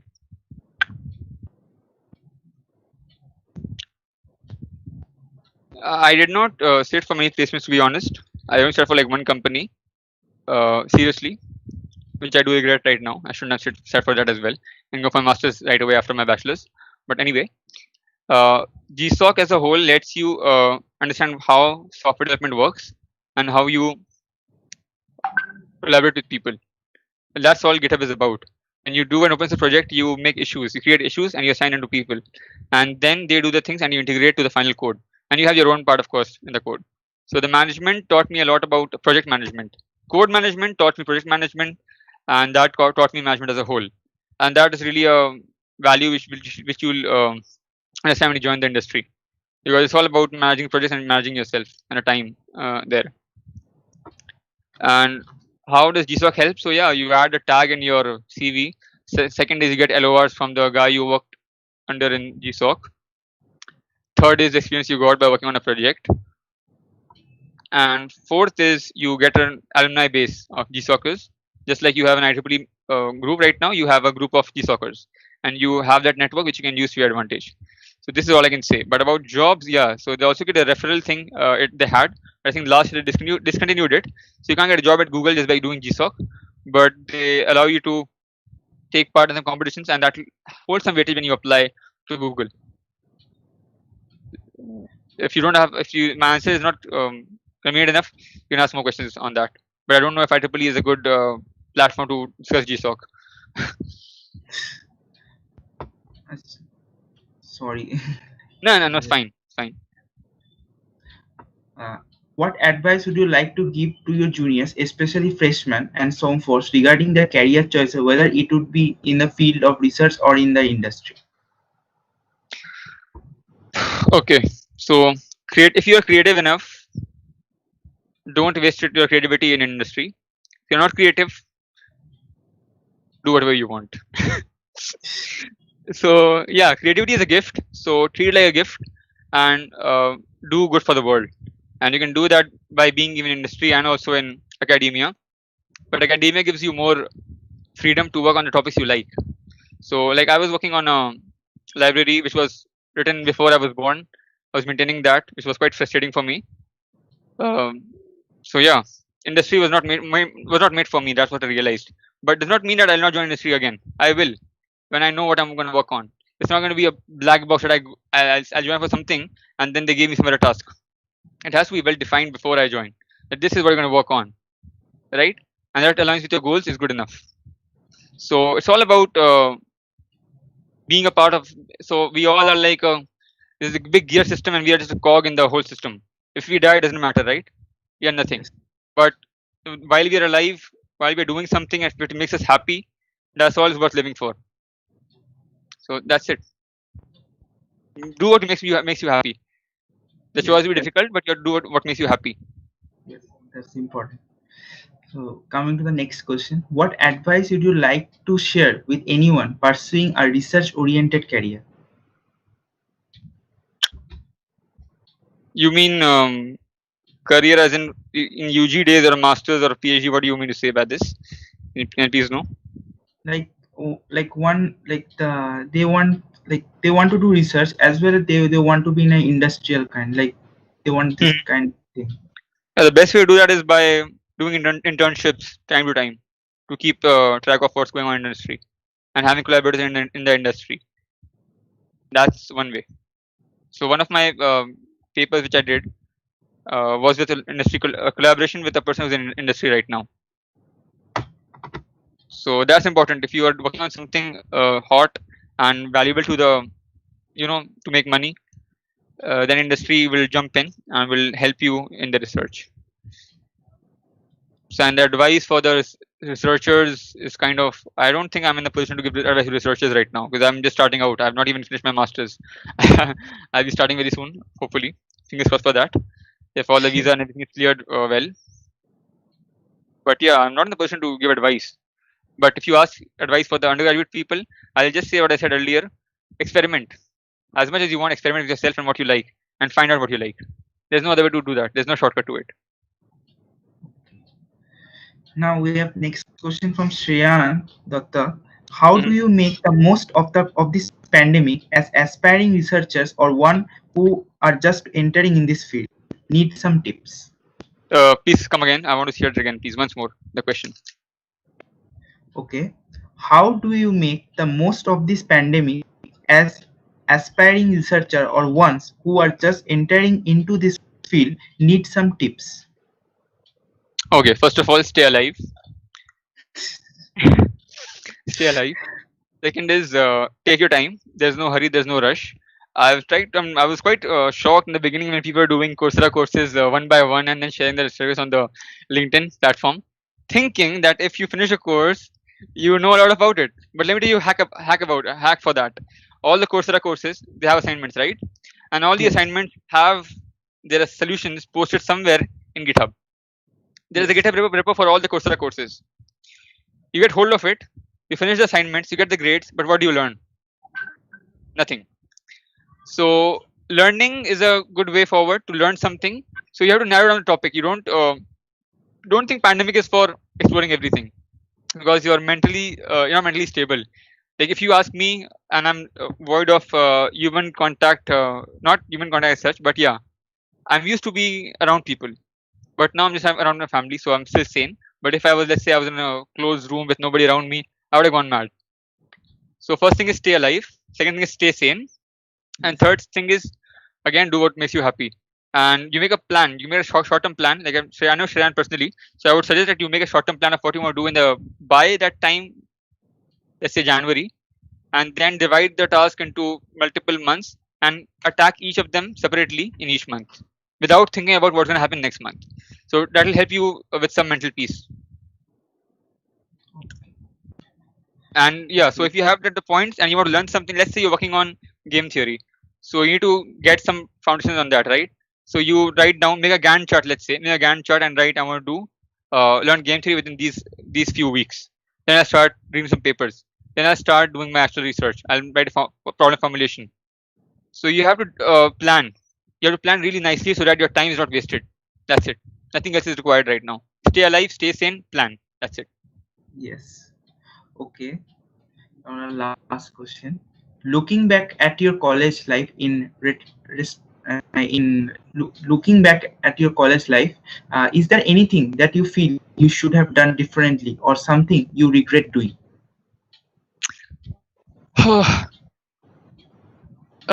Yeah, I wish I had paid more attention in my classes. So I would have gotten a CGPA of 9 plus, but now doesn't matter. But would have looked good on my CV. When I write 8.67, it doesn't look that good to me. Like 9 plus is always preferred if you are trying to go into academia.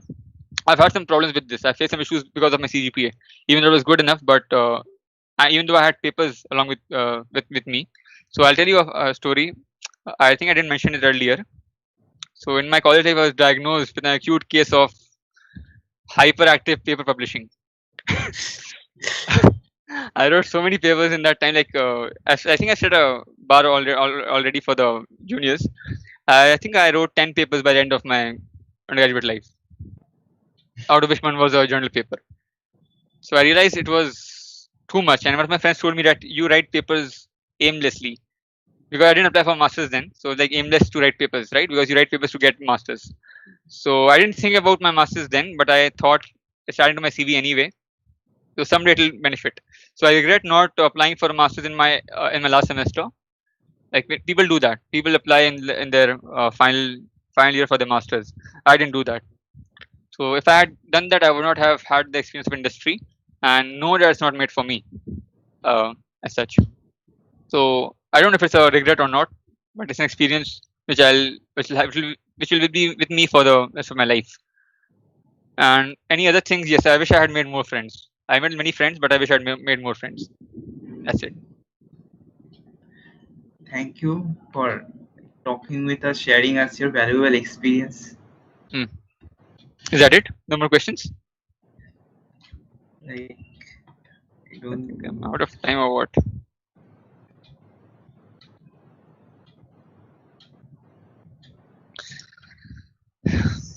Anything in the chat box right now? 1 second, let me check it. No. Like one last question, like from my side. Okay. Okay, so you have seen like when See, you are this is the benefit of being a volunteer. You can ask question directly, right? This is another Yes. benefit of being a volunteer. Okay, go ahead. Like you have seen IEEE as when you are a student as a participant. Now you are seeing as like you are participating and giving sessions to us. So how you have seen the journey, how we are now seeing as IEEE NIT Durgapur. I'll say improved in terms of reach. So when we did events in my year, we only called local people from local areas. I mean Kolkata or West Bengal as such. We never went beyond that. Mostly to a lack of funds, I'll say. If our director is watching this, please give us funds. I mean SB. Thank you for that in advance, so that I can call people from all around the globe. And now with the virtual environment that you guys have, I think it's easier to call great people. I think you called someone from NASA JPL, then you had someone from a research institute, which is really nice.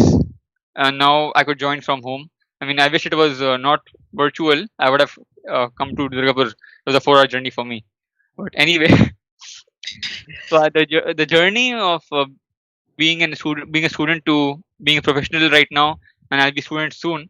It's like a transition from 0 to 1 to 0 again. By 0 I don't mean 0 as such. I just mean two different levels. It's actually a lot of experience for me in a short time. So it's too much for me to process right now. Like what all has happened with me in the short time from 2018 to 2020, especially the past 6 months. It's like all my plans were like shattered thanks to somebody who did something to a pangolin. Anyway, yeah. So it's too much of information for me to process right now. Like what has happened to me in the past few years. And overall, it has been a beautiful journey, and I met some great people along the way. And I thank all the people, all the juniors, all my faculty advisors for being so supportive and encouraging. And yeah, IEEE has played a major role in whatever is there on my CV right now. Definitely. And I urge the people to take memberships. If you want to be a part of the secret society called IEEE, which is in your university, just join IEEE, be active, volunteer for the events. If you have ideas, like even if you're not a member of IEEE, if you have ideas for the events, you just mail anyone in IEEE or call anyone and tell them I have an idea. So maybe they'll allow you to conduct that event. It's not a big deal to be a non-member and then still being active in the society, because that's why I call it society and not a club. That's it from my side. Thank you for joining with us and yeah, thank you. Thanks for inviting me. And Shubhayan, thanks for keeping it a very giving me the freedom to talk about anything. and not restricting me a topic. That's the best part. If I had been given a topic, it would have been difficult for me actually. So I made the slides last night only. I made these slides last night because engineers, the best thing we learn is doing it on the last moment. Yes. Okay then. Bye bye. Bye bye. Thank you.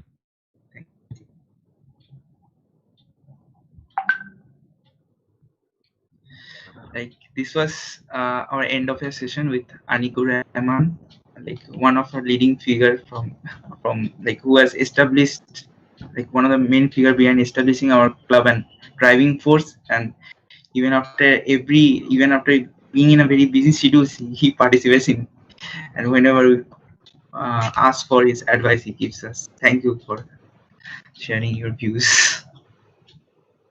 Bye bye. I'll log it now.